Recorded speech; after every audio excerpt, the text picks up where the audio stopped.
त्रेता युग की बात है, जब धरती पर एक ऐसा योद्धा था जिसकी शक्ति के आगे देवता भी नतमस्तक हो जाते थे। किष्किंधा का राजा बाली, इंद्र का पुत्र, जिसे एक अनोखा वरदान प्राप्त था। जो भी उससे युद्ध करता उसकी आधी शक्ति बाली में समा जाती थी। इसी अद्भुत वरदान के बल पर उसने रावण जैसे महाबली को भी परास्त किया था।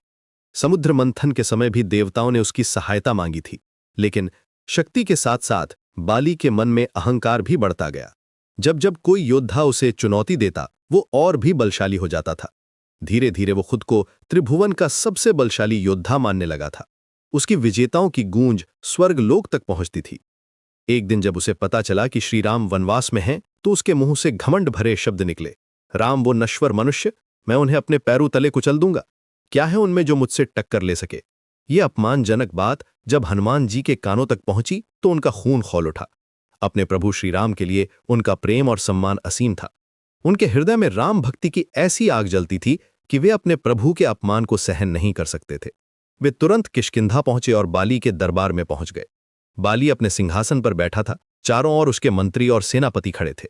उसने गर्व से पूछा, है कोई इस त्रिभुवन में जो बाली की भुजाओं का सामना कर सके? कौन सा वीर है जो मेरी शक्ति को चुनौती दे सके? हनुमान जी ने शांत स्वर में लेकिन दृढ़ता के साथ उत्तर दिया, हे इंद्रपुत्र, क्यों व्यर्थ में इन शांत वृक्षों का नाश कर रहे हैं? राम नाम का स्मरण कीजिए, यह अहंकार शांत हो जाएगा। शक्ति का सदुपयोग करना ही सच्चे योद्धा की पहचान है। बाली का क्रोध और भी बढ़ गया। उसकी आंखें लाल हो गईं।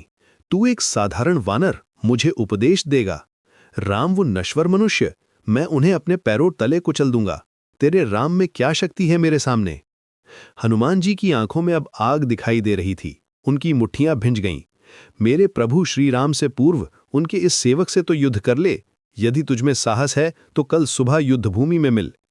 चुनौती स्वीकार है, कल सूर्योदय होते ही तुम्हारा अंत होगा। बाली ने घोषणा की। पूरा दरबार गूंज उठा। उसी रात जब हनुमान ध्यान में बैठे थे, ब्रह्मा जी उनके पास आए। उनका तेजस्वी रूप देखकर हनुमान ने प्रणाम किया। पुत्र हनुमान, बाली के वरदान से तुम परिचित हो। उससे युद्ध करने की आवश्यकता नहीं, तुम्हारी शक्ति अपार है। हनुमान जी ने विनम्रता से लेकिन दृढ़ संकल्प के साथ कहा, पितामह, उसने मेरे प्रभु श्री राम को ललकारा है। एक सेवक के रूप में कायरता दिखाना मेरे धर्म के विरुद्ध है। मैं अपने प्रभु के सम्मान की रक्षा करूंगा। ब्रह्मा जी समझ गए कि हनुमान का निश्चय अटल है। उन्होंने गंभीरता से कहा, ठीक है पुत्र, परंतु अपनी शक्ति का केवल 10वां भाग ही साथ रखो। शेष अपने प्रभु के चरणों में समर्पित कर दो, यही उचित होगा।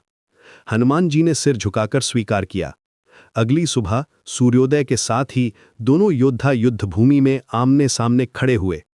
चारों ओर देवता, ऋषि मुनि और वानर सेना इस अद्भुत युद्ध को देखने के लिए एकत्रित हुई थी।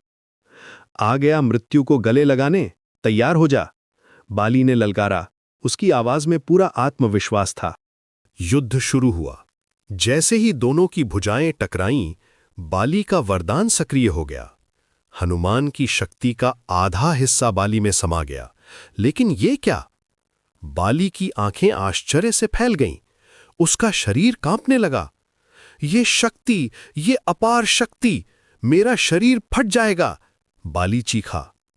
हनुमान की केवल 10वीं शक्ति का आधा भाग भी उसके लिए असहनीय था। उसकी नसें फूलने लगीं, सांस फूलने लगी। डर के मारे बाली भागने लगा। सैकड़ों मील दूर तक वो दौड़ता रहा। उसके मन में केवल एक ही विचार था, भागो बाली, यदि जीवित रहना चाहते हो तो हनुमान से दूर भागो। ये शक्ति मेरी सहनशीलता से कहीं अधिक है। जब बाली थक कर रुका तो ब्रह्मा जी उसके सामने प्रकट हुए। भगवान, वो वानर क्या था? मैं इतनी शक्ति सहन क्यों नहीं कर पाया? मेरा वरदान क्यों नहीं काम आया? बाली ने कांपते हुए पूछा। ब्रह्मा जी ने गंभीर स्वर में समझाया, मूर्ख बाली, हनुमान अपनी शक्ति का केवल 10वां हिस्सा लेकर आए थे। उसका आधा यानी केवल 5वां भाग भी तुम्हारा शरीर सहन नहीं कर पाया। सोच, यदि वे पूरी शक्ति से आते तो क्या होता? बाली का अहंकार चकनाचूर हो गया। वो समझ गया कि हनुमान की पूरी शक्ति का सामना करना उसके लिए असंभव था। अपनी गलती का एहसास होते ही वो वापस हनुमान के पास गया। हनुमान जी के चरणों में गिरकर बाली ने कहा, हे महावीर, मुझे क्षमा करें। मेरे अहंकार ने मुझे अंधा बना दिया था। आज मैं समझ गया कि सच्ची शक्ति भक्ति और विनम्रता में है, घमंड में नहीं।